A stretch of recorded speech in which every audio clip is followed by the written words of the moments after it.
Dalam perjalanan meninggalkan Monas, Kapten Kunchoro naik jeep berada di depan konvoi.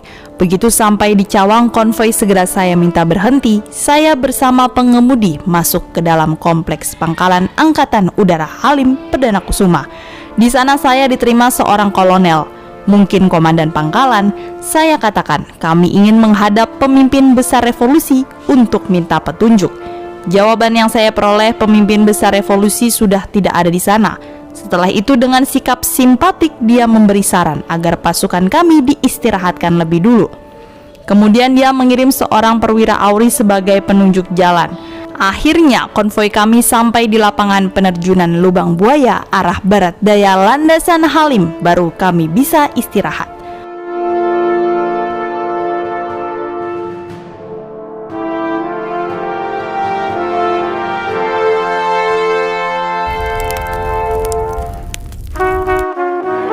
Kamu tidak tahu bahwa Jawa Barat ini sudah menjadi negara Islam.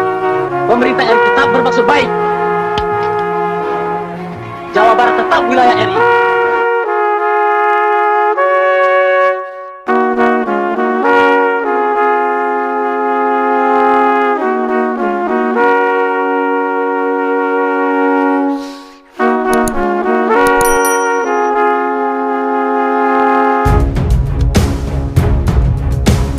Menurut buku Menyingkap Kabut Halim tahun 1965, diterbitkan 35 tahun setelah kejadian.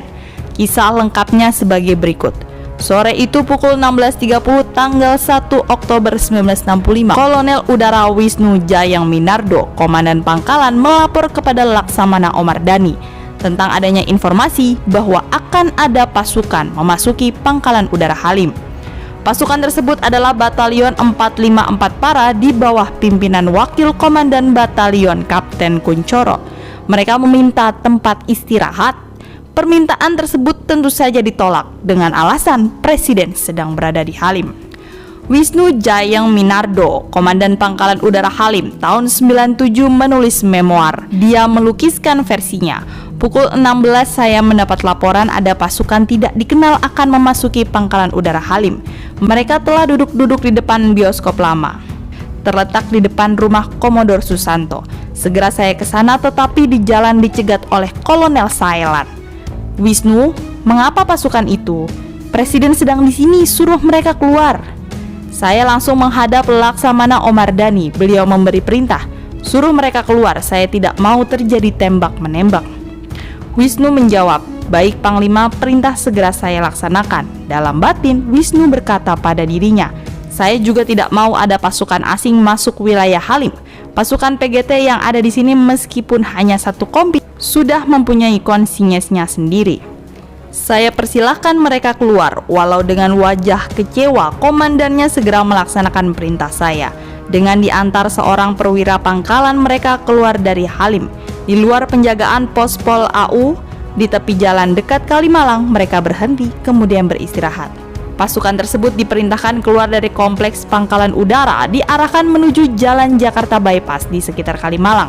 Keluarnya Batalion 454 dari Pangkalan dikawal ketat oleh PGT atau Pasukan Gerak Cepat Auri, sampai dipastikan pasukan Raiders tersebut sudah keluar dari wilayah Halim Perdana Kusuma.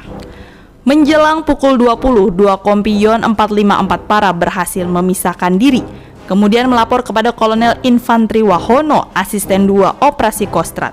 Sebelumnya, Yon 530 Para Brawijaya minus Mayor Infantri Bambang Supeno, Komandan Batalion, juga telah lebih dulu melapor ke Kostrad. Kembalinya kompi-kompi tersebut ke Kostrad merupakan hasil pendekatan yang dilakukan oleh bekas perwira Banteng Raiders, Kolonel Ali Murtopo, dan Brigadir Jenderal Sobirin Mokhtar, mantan Danyon 530 Para. Di samping itu juga disebabkan masalah sepele. Selama 1 hari penuh mereka tidak menerima kiriman makanan akibat buruknya dukungan logistik yang ditangani oleh Mayor Udara Sujono.